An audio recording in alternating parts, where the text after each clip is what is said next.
네, 우리 주일 아침 고린도전서를 같이 매주 보다가 오늘은 예수님의 VIP라는 제목으로 함께 읽은 요한복음 4장의 말씀의 중심으로 함께 말씀을 나누고자 합니다. 예수님이 공생의 사역을 하실 때 가는 곳마다 사람들이 몰려들었습니다. 예수님은 그들에게 기적을 베푸시고 천국 복음을 증거하셨습니다. 그런데 예수님은 그렇게 많은 사람들, 무리라고 할 수 있겠죠. 그 많은 사람들만이 아니라 때로는 한 사람에게 집중해서 치유와 기적을 행하시고 또 복음을 전하시고 그런 일도 많이 있었습니다. 특별히 요한복음에 보면 이제 그런 것들이 쭉 나오는 것 같습니다. 우리 오늘 4장을 읽었는데 3장에 보면 한밤중에 예수님께 찾아왔던 산헤드린 공회원이었던 니고데모, 그와 예수님이 한참 동안이나 말씀을 나누십니다. 그리고 오늘 4장에서는 사마리아 여인과 대화를 하시고요. 그리고 5장에 가면 38년 동안 일어나 걷지 못했던 그 베데스다 연못가의 그 병자를 고치시는 그 사람과 대화하고 그 사람을 고치시는 장면을 우리는 보게 되죠. 오늘 본문은 그 가운데 사마리아 여인에게 복음을 전하시는, 한마디로 전도하시는 예수님을 우리는 보게 됩니다. 예수님께서 남쪽 유대 그 예루살렘에서 이제 이스라엘 지도를 우리 생명의 삶 통해서 배우기도 하지 않습니까? 남쪽 유대에서 북쪽 갈릴리 지역으로 이동을 하시는데, 그러면 이제 그 중간에 사마리아를 통과해야 됩니다. 그런데 이들은 역사 속에서 있었던 서로 간의 감정이 좋지 않았기 때문에 유대인들은 사마리아를 통과하려고 하지 않았고, 사마리아 사람들도 유대인들이 그 길을 지나가는 것을 별로 좋아하지 않았습니다. 그래서 빠른 길을 두고 요단강 동쪽으로 둘러서 이제 그렇게 유대인들이 남쪽 북쪽을 왕래하곤 했는데, 예수님은 이제 사마리아 마을을, 이 지역을 통과합니다. 그리고 그 사마리아 지역 가운데서도 수가라는 한 마을에, 그 마을의 운물가에서 오늘 한 여인과 홀로 독대하시며 오늘 만남을 이어가죠. 요한복음 4장 6절을 볼까요? 6절 6절부터 8절까지 우리 교독하겠습니다.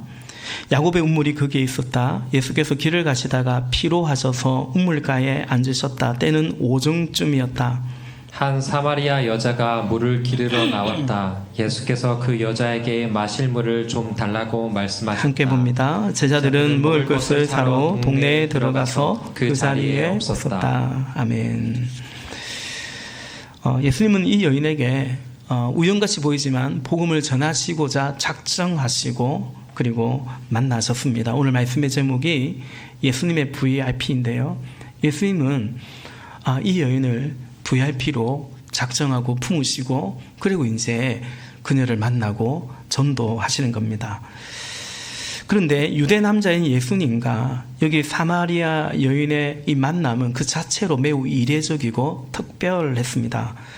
9절에 보니까 사마리아 여자가 예수께 말하였다. 선생님은 유대 사람인데 어떻게 사마리아 여자인 나에게 물을 달라고 하십니까?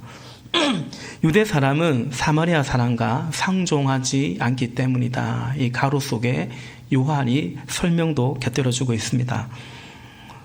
그리고 이제 이 본문은 다만 이 여자가 사마리아 사람이다라는 것 외에 더 구체적으로 예수님과 이 여인과의 대화 속에서 이 여인이 어떤 여인인지를 우리에게 알려주고 있죠.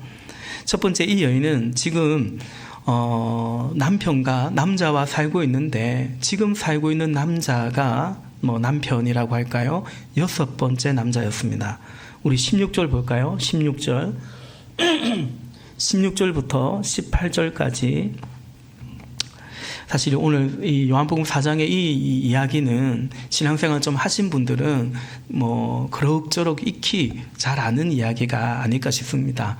그래서 제가 굳이 성경을 잘 찾고 인용하지 않아도 알아들을 것 같기도 합니다. 그러나 우리가 기도하고 또 우리가 바라는 것은 매주 우리 예배에는 오늘 예배당에 처음 나온 사람이 있을 거다. 그리고 우리는 그렇게 VIP 초청 주일만이 아니라 언제나 그런 사람들을 또 초대하기를 원하고 그분들은 이제 성경을 처음 대하는 분도 계시기 때문에 오늘 동일하게 사실 제가 거의 그랬습니다마는 본문을 또 한 절 한 절 읽어가면서 말씀을 좀 전하고자 합니다. 우리 16절부터 18절까지 또 교독하겠습니다. 예수께서 그 여자에게 말씀하셨다. 가서 네 남편을 불러오너라. 그 여자가 대답하였다. 나에게는 남편이 없습니다. 예수께서 여자에게 말씀하셨다. 남편이 없다고 한 말이 옳다. 함께요. 너에게는 남편이 다섯이나 있었고 지금 같이 살고 있는 남자도 네 남편이 아니니 바로 말하였다. 아멘. 여인은 이제 네 남편을 불러오라고 하니까 자신에 대해서 이제 자신의 개인적인 얘기를 해야 되는 이제 그런 이미 예수님과 이런저런 얘기를 했거든요. 그래서 어떻게 얘기할까 좀 망설이다가 남편이 없다라고 말했어요. 근데 예수님께서는 너에게는 남편이 다섯이 있었고 지금 이제 6번째 남자 뭐 남편 같이 살고 있는데 사실은 그 사람도 네 남편이라고 할 수 없으니 너 남편이 없다고 왜 거짓말하냐라고 말하지 않고 그 말이 틀리지도 않다라고 말씀하십니다. 여러분 어쨌든 오늘 예수님 만난 여인은 그런 여인입니다. 이 여인을 이 사마리아 사람들은 이 수가성의 동네 사람들은 어떻게 생각했을까요? 그리 좋게 보지 않는 거죠. 어쩌면 더러운 여인이라고 비난하고 손가락질을 하기도 했을 것입니다. 그것을 이 여인도 알고 있습니다. 그래서 그녀는 사람들의 눈을 피해서 제일 뜨거운 한낮에 우리 6절에 그 시간이 오정이었다고 새벽녘이 이양 현대 지금 시간으로 번역을 했다면 그냥 정오라고 하면 더 좋았을 건데 예, 정오입니다. 이 팔레스타인 지역은 그 시간에는 거의 일을 하거나 이동을 하지 않아요. 왜냐하면 너무 뜨겁게 태양이 너무 뜨겁기 때문에 그 시간은 할 수만 있다면 피하는 거죠.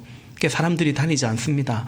그런데 이 여인은 바로 그래서 사람들의 눈을 피하고 싶어서 바로 그때 이 여자가 뭐 더위를 안 타고 이런 게 아니라 바로 그때 물을 기르러 이 우물가에 왔더랬습니다. 물을 가져가야 되죠. 마셔야 되기 때문에 살아야 되기 때문에. 그러나 사람들의 시선은 부담되어서 그 뜨거운 낮에 물을 기르러 왔다는 것이죠. 여러분 그렇습니다. 지금 이 여인은 바로 이때 정오라고 하는 바로 이 시간에 그 수가성의 운물가 거기서 예수님을 만났습니다마는 그녀는 이미 자신이 살아온 그 과거, 자신의 어떤 처지 그리고 자신의 일생을 안고 예수님을 만났다라는 것입니다. 연세대에서 국문과 교수로도 봉직했던 정현종이라는 시인은 방문객이라는 시에서 이렇게 노래합니다. 오늘 목회 칼럼에도 적어놨는데 한번 같이 봐도 좋겠습니다. 주보 맨 앞에 있죠. 방문객이라는 시를 제가 한번 낭송하겠습니다. 방문객 정현종. 사람이 온다는 건 실은 어마어마한 일이다. 그는 그의 과거와 현재와 그리고 그의 미래와 함께 오기 때문이다. 한 사람의 일생이 오기 때문이다. 부서지기 쉬운, 그래서 부서지기도 했을 마음이 오는 것이다. 그 갈피를 아마 바람을 더듬어 볼 수 있을 마음, 내 마음이 그런 바람을 흉내낸다면 필경 한 대가 될 것이다. 아멘. 왠지 아멘을 해야 될 것 같습니다. 아침 예배 때는 자연스럽게 아멘을 다 하시더라고요.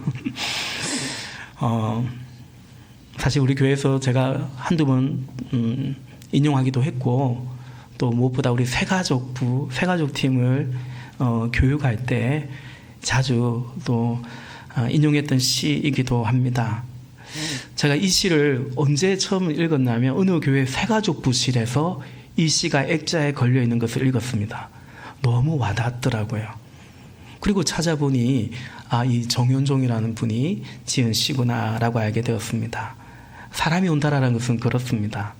그냥 그 시간에 여기에 앉아있는 것이 아니고 그의 일생이 오는 것입니다. 오늘 여기 함께 예배하는 우리 모두도 그럴 것입니다. 최소한 우리는 지난 주일 예배 후 한 주간의 삶을 안고 여기 왔죠. 우리 목장 모임도 그렇죠. 목장 모임도 한 주간의 삶을 나누죠. 감사를 나누고 또 앞으로 한 주간 살아갈 것을 미리 우리가 또 나누며 그걸 이제 기도 제목으로 나누기도 하는 것 같습니다.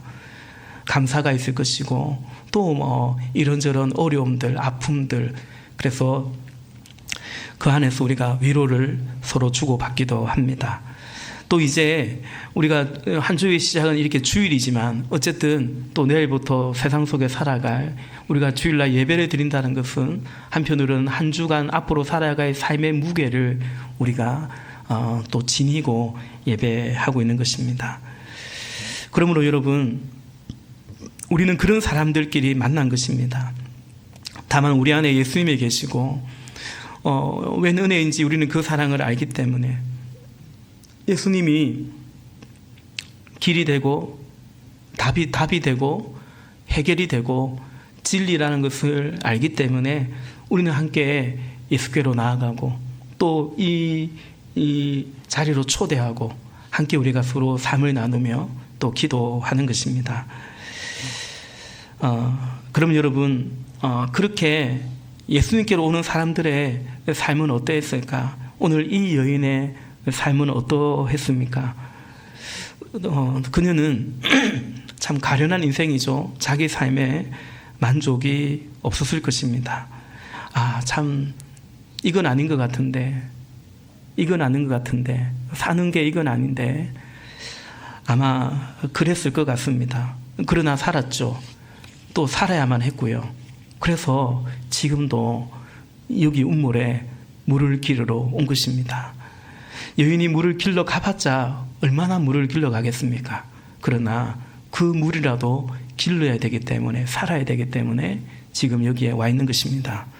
우리 오늘 목회 칼럼에 있는 또 하나의 시, VIP를 품으며 업조로 보는 두 편의 시라고 했는데 사실 이 시도 우리 교회에서 제가 종종 소개했던 시 같기도 합니다. 초등학교 교사로 봉직하고 또 섬진강 시인이라고 유명한 김용택 시인의 그랬다지요라는 시입니다.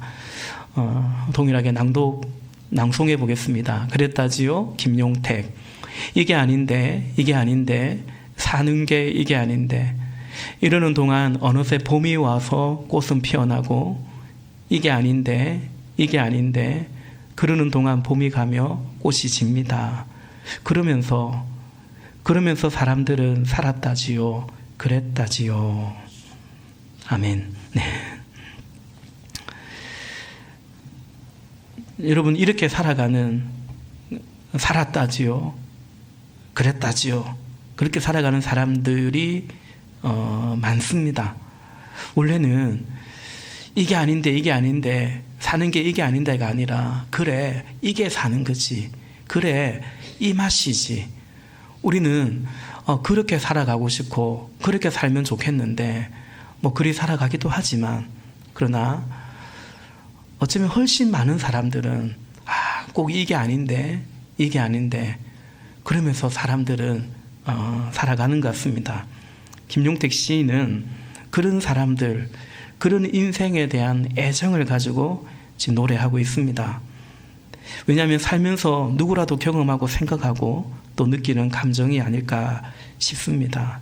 목회를 할 때도 내가 생각하는 목회는 꼭 이건 아닌데 저도 사실 그런 생각, 그런 느낌 할 때가 있습니다. 그러나 목회해 가는 거죠. 여전히 주를 의지하고 주님 바라보면서 주어진 길 가는 거죠. 인내하며 가는 것입니다. 시인은 그런 인생의 애한을 노래하고 사실은 이제 격려하고 있는 것입니다. 여러분, 우리 여전히 그렇게 살아가죠. 꼭 그게 맞아서가 아니라 아닌 것 같지만 여전히 출근하고요. 그 일터에 나가고요. 그렇게 또 경제활동을 하고요. 만나야 될 사람을 굳이 안 만나고 싶기도 한데 또 만나기도 하고요. 그렇게 우리의 삶을, 인생의 무게를 지탱해가고 가정을 지켜가고 또 자녀들을 공부시키고 길러가고 그렇게 합니다. 그래 하면서 우리의 가정들이 세워지고 더 나아가 나라도 민족도 세워지는 것 같습니다. 여러분, 이 여인은 5 그리고 6번째 남편과 살고 있습니다. 스스로 남편이라고 말하기도 부끄러운 남편과 살고 있습니다. 어떤 분은 이 여자가 남편을 그렇게 갈아치웠다고 말하는데 그건 잘못된 이해입니다. 당시의 여인은 남편을 갈아치울 수가 없습니다. 자기가 무슨 여왕 정도가 아니라면 그럴 힘이 없습니다. 그런 욕정에 가득한 여인이 아니라 사실은 그만큼 남편에게 버림을 받았다. 그리 보는 것이 오히려 정확할 것입니다. 이런 생각 들지 않습니까? 그쯤 되면 그만 혼자 살지 뭘 또 다른 남자 만나고 그래 사노. 우리 우리 어머니들, 우리 이제 아내들이 종종 그런 생각을 안 하시죠. 그만 혼자 사는 게 제일 낫다, 망부 편하다, 이런 고백 안 하시죠, 그죠? 제가 자랄 때는 저희 어머니는 가끔 이제 혼자 사는 게 제일 낫다 이런 얘기를 하시면서도 어쨌든 아버지와 사시고 또 저희들을 그렇게 돌보시고 길러주신 것 같습니다. 당시 여인은 혼자 살 수가 없습니다.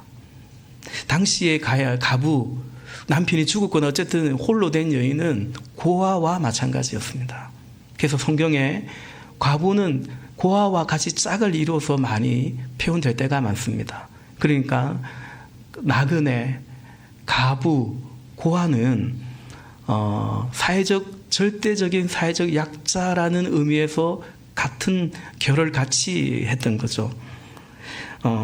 그래서 시편 146편 9절 말씀해 보면 여호와께서는 나그네들을 보호하시며 고아와 가부를 붙드시고 악인들의 길은 굳게 하시는도다 말씀하고 있습니다. 예수님 옆에는 예수님에게 나온 사람들은 주로 이 약한 사람들이었습니다. 꼭 고아나 가부 그런 건 아니라 할지라도 주로는 병든 자, 마음이 상한 자, 이제 그런 자들이 예수님께 많이 나왔죠. 이 복음서에 보면 그렇지 않습니까? 그리고 선교의 역사 속에서도 마찬가지였습니다. 우리나라도 복음이 전해져 왔을 때 예배당에 주로 어떤 사람들이 나갔냐요? 아이들이 그렇게 몰려 나왔죠. 여인들이 예배당을 많이 나왔습니다. 왜냐하면 늘 고개도 한번 들지 못하고 살아가는 그런 힘이 없고 존중받지 못하고, 그러나 복음은 사람을 차별하지 않거든요. 복음은 그런 사람을 제쳐놓지 않거든요. 오히려 예수님은 누구든지 내게로 오라, 목마른 자들은 내게로 오라 초대하시니까. 물론 민족의 선각자들 같은 그런 지식인들도 있었지만, 그러나 예배당을 채웠던 많은 대부분의 사람들은 제가 그리 옛날 사람은 아니지만 제가 청소년 시기만 해도 정말 교회에 아이들이 많았고요. 저도 안 믿는 가정에서 출석했지만 부모님은 안 나와도 아이들이 많이 나왔고요. 그리고 남전도회, 여전도회로 따지면 여성 신도들이 훨씬 많았고요. 사실은 이제 그랬습니다. 요즘 우리가 주일날 보는 고린도 교회도 마찬가지였어요. 고린도전서 1장 26절에 보면 형제자매 여러분, 여러분이 부르심을 받을 때 그 처지가 어떠했는지 생각해 보십시오. 육신의 기준으로 보아서 지혜 있는 사람이 많지 않고 권력 있는 사람이 많지 않고 가문이 훌륭한 사람이 많지 않았습니다. 아멘. 그렇다고 여러분, 복음은 권력 있는 사람, 지혜가 많은 사람, 가문이 훌륭한 사람을 오히려 배척하느냐, 마치 역차별하냐, 그러진 않습니다. 그러나 지혜가 많고 권세가 있고 또 의지할 곳이 많은 자는 굳이 하나님께 잘 나오지 않았고, 이런 복음이 십자가의 도가 미련한 것이고 그렇게 보였기 때문에 어쨌든 고린도 교회도 너희 중에 너희를 잘 보라고, 우리 너희 중에 지혜 있는 자가 많지 않고 권세 있는 자가 많지 않고 가문이 좋은 자가 많지 않고 그렇다라고 말했던 거죠. 여러분, 이 여인도 사실은 그런 여인이죠. 이 여인이 예수님께 나왔다기보다는 예수님이 이제 이 여인에게 찾아가신 겁니다. VIP로 품고 찾아가신 겁니다. 예수님은 이 여인에게 다름 아닌 물을 기르러 온 이 여인에게 다시 목마를 물이 있고 영원히 목마르지 않을 물이 있다라고 말씀하세요. 우리 13절 볼까요? 4장 13절부터 15절까지 또 교독해 보겠습니다. 예수께서 말씀하셨다. 이 물을 마시는 사람은 다시 목마를 것이다. 그러나 내가 주는 물을 마시는 사람은 영원히 목마르지 아니할 것이다. 내가 주는 물은 그 사람의 속에서 영생에 이르게 하는 샘물이 될 것이다. 함께요. 그 여자가 말하였다. 선생님, 그 물을 나에게 주셔서 내가 목마르지도 않고 또 물을 기르러 여기까지 나오지 않게 해 주십시오. 아멘. 이 물을 마시는 자는 다시 목마르다. 이건 이 길로로 온 이 물만을 의미하는 게 아니고요. 우리 인생 가운데 이거면 될 거라고 생각했던 그러니까 이 여인에게는 그게 아마 남자였고 남편이었을 것입니다. 이번에는 다르겠지. 이 남자는 다르겠지. 이 남자는 이전 사람과는 또 다르겠지. 그렇게 맞이했던 남자는 또 함께 살았던 남자는 마치 다시 목마르는 더 오히려 갈증만 주는 그런 것이었습니다. 이 여인에게는 그렇다면 오늘 우리에게도 그러한 것들이 있는 것입니다. 어떤 세상의 성공이 어떤 물질이 내가 이거 이루면 나 무시하지 않을 거야. 사람들이 나를 인정해 줄 거야 라고 생각하는 그런 것들.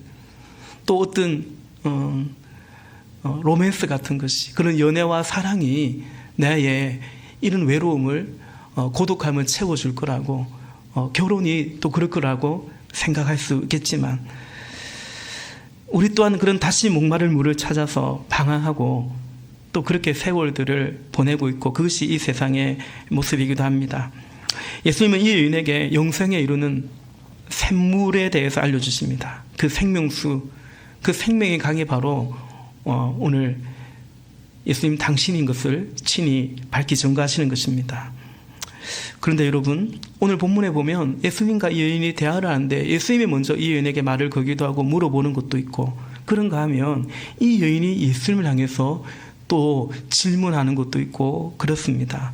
한 3가지가 되는데요. 여러분, 질문이라는 건 그렇죠. 제가 언젠가 청년들에게 우리 삶에 질문이 뭔가 떠나지 않는, 특별히 떠나지 않는 어떤 질문이 있다면 그것이 당신의 비전이 되고 삶이 되고 인생이 될 가능성이 많다라고 말하기도 했습니다. 주로 사람들은 어떤 질문을 많이 하냐면 무엇을 먹을까, 마실까, 입을까, 뭐 먹고 살지, 어떻게 하면 좀 그런 거 걱정하지 않고 넉넉히 살아가지.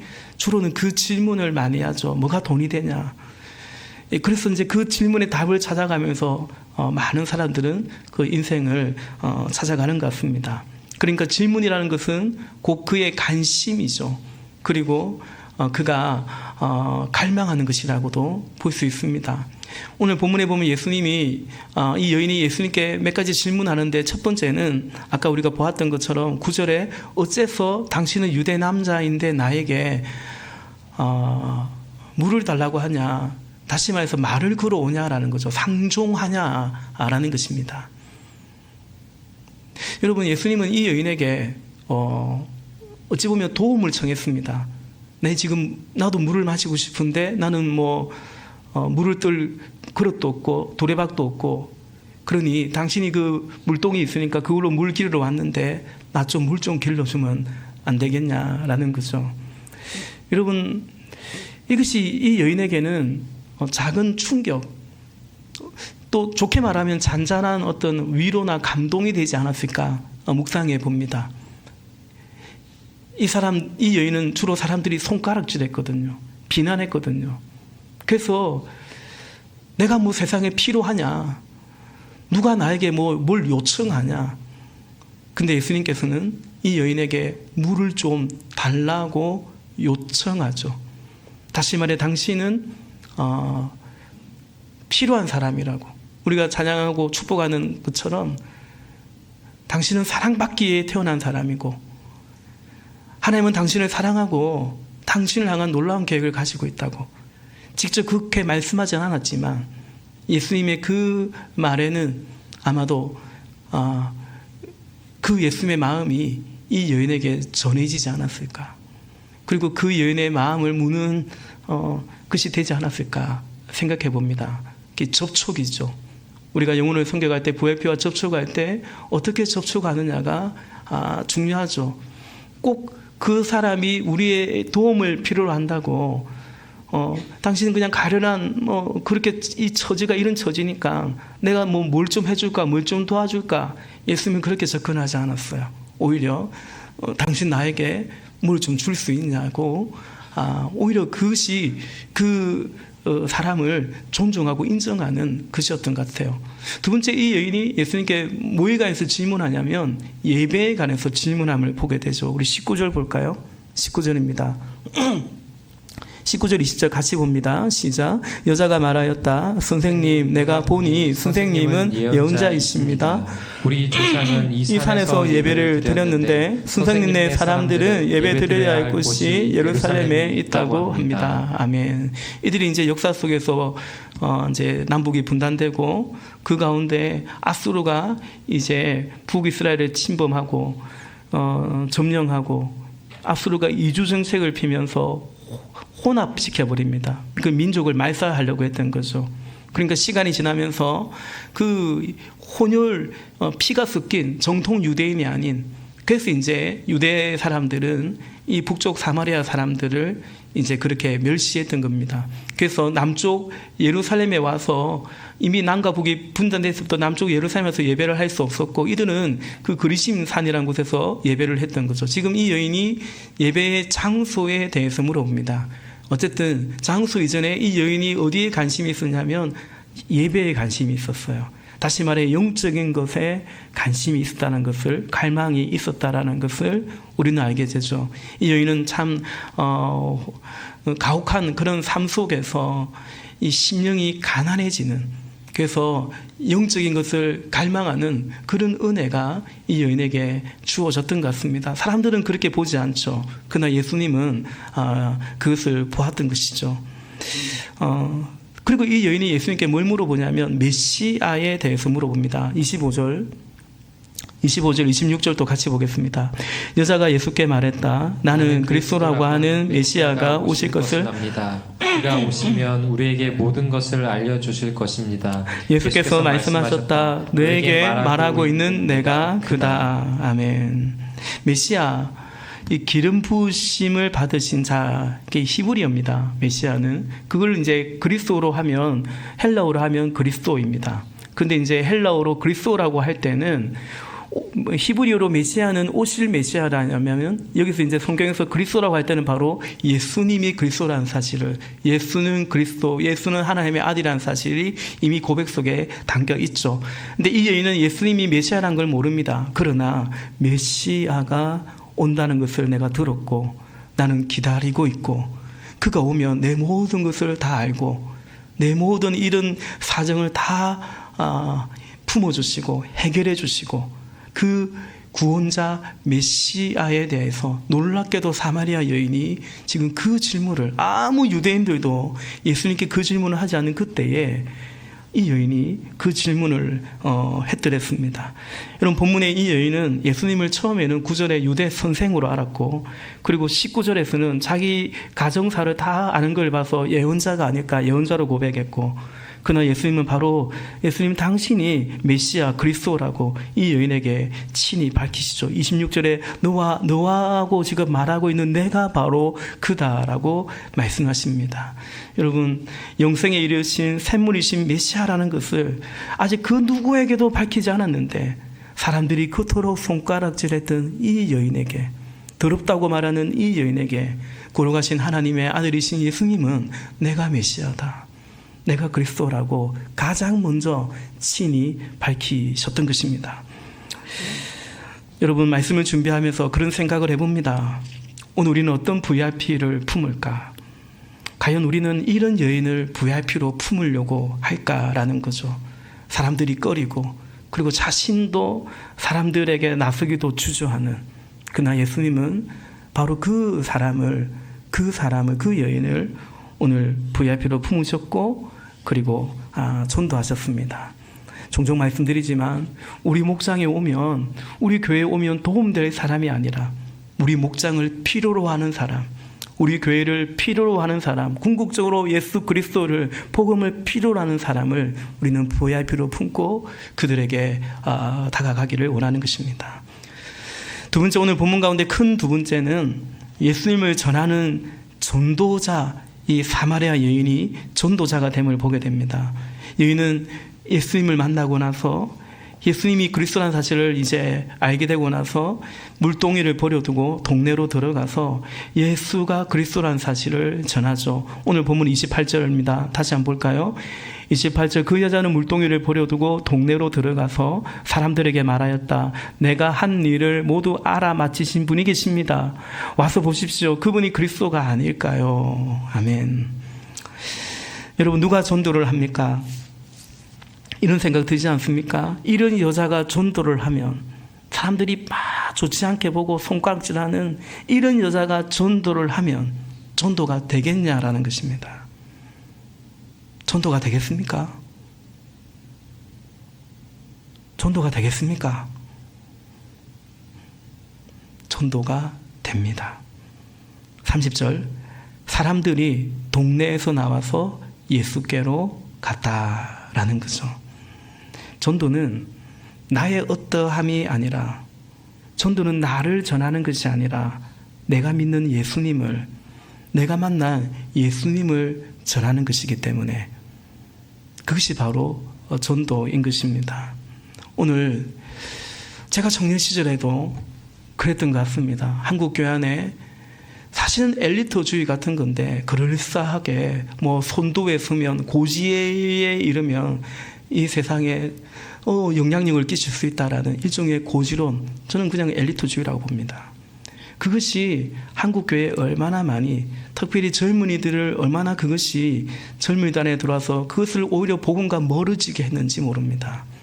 여러분, 그렇지 않습니다. 하나님은 높일 자를 높이고, 하나님은 높이기도 하시고 낮추기도 하시고 세우기도 하시고 그럴 것입니다. 그런데 그렇다고 예수님을 전하는 게 아닙니다. 여러분, 예수님은 누가 전도하냐면 예수님 믿은 사람이 전도하는 것입니다.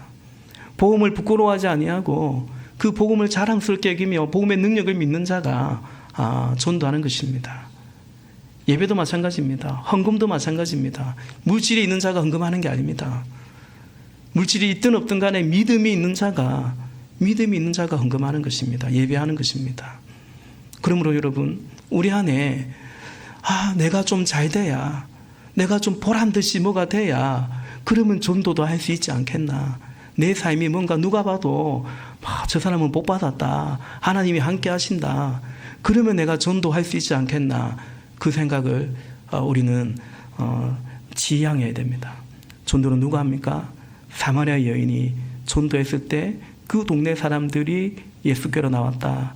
예수님을 만난 자가, 예수님을 믿는 자가 복음을 전하게 되는 것이죠. 그 영혼에 대한 사랑이 있으면 좋겠지만, 어쩌면 여러분, 참 조심스러운 말이지만 사랑이 없어도 됩니다. 저는 이 여인이 동네 사람들에 대해서 갑자기 막 사랑이 생겼을까? 동네 사람들에 대해서 막 구령의 열정이 생겼을까? 아니라고 봅니다. 그냥 잠잠할 수 없는 거죠. 말하지 않을 수 없는 거죠. 이 메시아를 만났다, 그리스도를 만났다, 그걸 이제 외쳤던 것입니다. 예수님 만나는 그 일을 전했던 것이죠. 간증했던 것입니다. 그렇게 여인의 전도를 받은 사람들이 예수님께로 나오고 예수님을 믿게 되죠. 우리 본문 30절에 사람들이 동네에서 나와서 예수께로 갔다. 그리고 39절 볼까요? 오늘 본문의 문단의 제일 마지막 부분인데 39절부터 42절까지 또 교독하겠습니다. 그 동네에서 많은 사마리아 사람이 예수를 믿게 되었다. 그것은 그 여자가 자기가 한 일을 예수께서 다 알아맞히셨다고 증언하셨기 때문이다.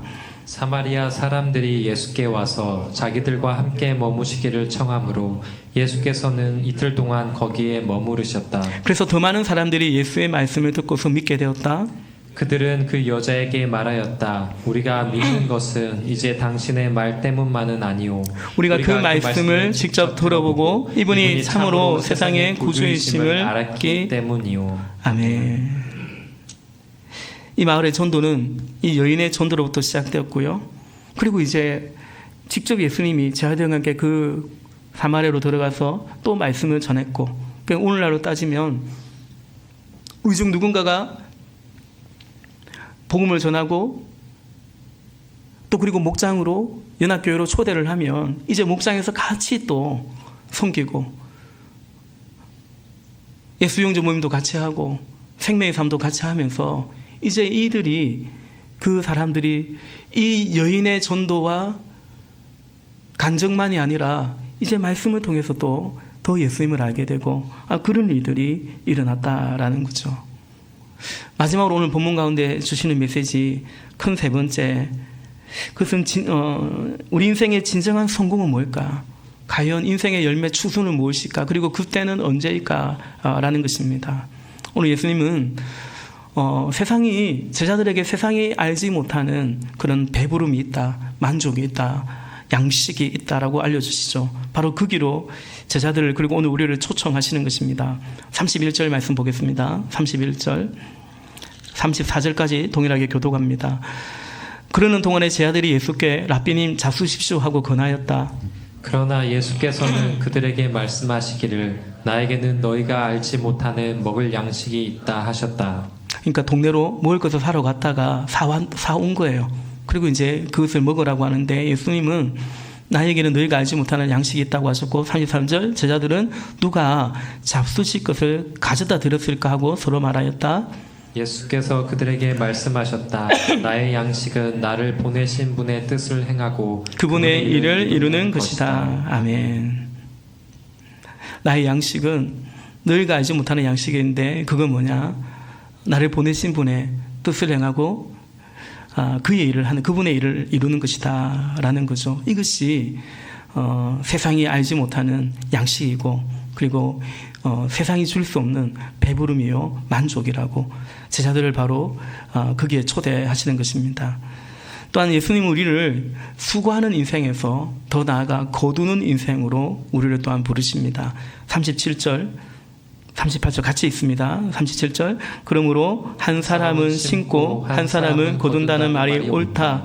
나는 너희를 보내서 너희가 수고하지 않은 것을 거두게 하였다. 수고는 남들이 하였는데 너희는 그들의 수고의 결실에 참여하게 된 것이다. 아멘. 그러니까 수고하는데 우리 인생이 수고죠. 그러나 수고에 그치는 것이 아니라 거두는 인생으로, 그리고 그것을 일할 때 그 일꾼이 삭슬 받는 것이 마땅한데 그 일에 우리를 부르시고 그 피로들을, 우리 인생의 피로들을 채워주신다라고 말하고 있는 거죠. 먼저 그의 나라와 그 일을 구하라. 그러면 이 모든 것을 더해 주시겠다라고 말씀하고 있는 것입니다. 예수님은 요한복음에서 썩어 없어질 양식을 일하지 말고 영생에 이르도록 하는 그 양식을 위하여 일하라고 또한 말씀하시는 거죠. 사랑하시는 여러분, 예수 믿고도 그냥 수고하고 무거운 짐은 그대로 지고 가는 것이 아닙니다. 우리는 교회에 다니는 세상 사람들이 아닌 것입니다. 때로 우리도 그렇죠. 사는 게 이게 아닌데 고달프네. 참 뭐가 마음대로 되지 않네. 생각처럼 되지 않네. 그런 속에 우리도 놓여져 있고 그리 살아가지만, 그러나 우리 삶은 꼭 그렇지만은 않죠. 무엇이 길이고 답이고 해결이고 그리고 영원한 것이 무엇인지를 알고 살아가는 것입니다. 하나님은 우리를 다만 수고하는 인생이 아니라 거두는 인생으로 우리를 초대하십니다. 그럼 언제 그 추수의 때가 언제일까? 오늘 본문의 추수는 영혼 구원인데 전도의 때는 언제일까라는 거죠. 제 아들의 생각과는 달리 예수님은 이미 곡식이 익어서 추수할 때라고 하십니다. 우리 마지막으로 35절 같이 읽어보십시다. 35절 시작. 너희는 넉 달이 지나야 추수 때가 된다고 하지 않느냐? 그러나 나는 너희에게 말한다. 눈을 들어서 밭을 보아라. 이미 곡식이 익어서 거둘 때가 되었다. 아멘. 말씀을 맺고자 합니다. 여러분, 전도는 이게 아닌데 사는 게 이게 아닌데 그러면서 사람들은 살았다지요, 그랬다지요 라는 그 인생 가운데 이 물을 먹는 자는 다시 목마르지만 영원히 목마르지 않을 물을 주시는 그 샘물이 있다고 그것을 소개하고 알려주는, 영생으로 초청하는 어마어마한 일입니다. 오늘 정윤종 시인이 한 사람이 오는 것은 어마어마한 일인 것처럼 한 사람을, 한 영혼을 주님께로 인도하는 그 일이라말로 과연 어마어마한 일인 것입니다.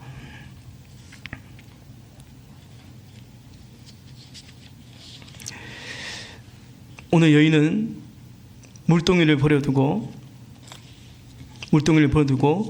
이제 동네로 뛰쳐 들어갑니다. 근데 어찌 보면 이 여인이 과연 그렇게 변할까 생각하기 어려운 여인입니다. 여러분, 우리가 전도는 늘 좀 부담이 됩니다. 누가 예수 믿겠나? 내가 전하면 누가 전도하면 그걸 받아들일까? 괜히 전도하다가 서로 관계만 좀 서먹서먹하고 불편해지지 않을까? 사실 우리에게 그런 부담 내지는 두려움이 있는 것도 사실입니다. 예수 믿을 것 같은 사람은 잘 없어요. 그리고 알고 보면 우리도 예수 믿을 것 같은 사람은 또 아니었고요. 그런데 분명한 것은 예수님을 믿지 않아도 되는 사람은 아무도 없다라는 것입니다. 우리는 예수님을 믿어서 천국 가자고 말하지만, 그러나 사실은 복음은 더 원초적으로는 왜 예수님을 믿어야 되냐면 지옥 가지 않아야 되기 때문인 거죠.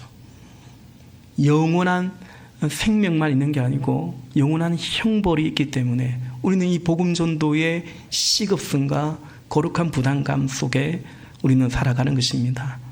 영혼 구원은 하늘의 미랄로 심겨지신 생명의 씨앗으로 친히 뿌리신 그 예수님의 복음을 우리가 추수하는 것입니다. 근데 예수님은 제자들에게 그리고 우리에게 거두는 수고와 기쁨을 주신다라는 거죠. 사실은 우리가 심는 게 아닙니다. 우리는 거두는 것입니다. 예수님이 이 땅에 오셨고 십자가에 죽으셨고 부활하심으로 복음이 우리의 구원자가 되어주셨어요. 우리는 그것을 전하고 거두는 자로 부름을 받은 것입니다. 정윤종 시인의 노래처럼 우리가 그 누군가에게, 한 영혼에게 그들의 마음을, 그 갈피를 바람은 그래도 위로하지 않았을까라고 노래했던 것처럼 우리가 그 영혼에게 예수님의 마음을, 그 영혼을 품고 사랑하시는 예수님의 마음을 흉내라도 내는 바람이 될 수 있기를, 그 향기가 되기를 원하는 것입니다. 목장에서 또한 연합교회에서 그 한 사람을 한대할 수 있기를 간절히 소망합니다. 특별히 이번 VIP 초청주일이 주일 안에 그 은혜가 있기를. 저희 가정은 지난주에 저희 장인어른이 예수님을 믿는다고 말은 하지만 안 믿으세요. 아주 오랜만에 개천절에 집사람이 첫째, 둘째를 데리고 친정에 갔더랬어요. 저는 셋째, 넷째를 하루 종일 봤습니다. 집사람이 예수행정 모임에 나오는 페이퍼 한 장을 들고 가서 그 파일을 가지고 장인어른에게 복음을 전하고, 장인어른이 뭐 귀담아 듣지 않는데 하나님이 은혜 주셔서 경청하고 그리고 따라서 예수님을 영접 기도도 같이 하셨습니다. 우리는 우리가 전도하기 어렵다고 생각하는 그것에 우리가 지배를 받지 말고, 하나님은 모든 사람이 구원받기를 원하고 진리를 아는 데 이르기를 원한다는 사실, 그래서 한 영혼이라도 더 구원하기를 원한다는 그 앞에 부르심 앞에 함께 응답할 수 있는 저와 여러분 우리 모두가 될 수 있기를 예수님의 이름으로 부탁을 드립니다. 함께 찬양하고 기도하십시다.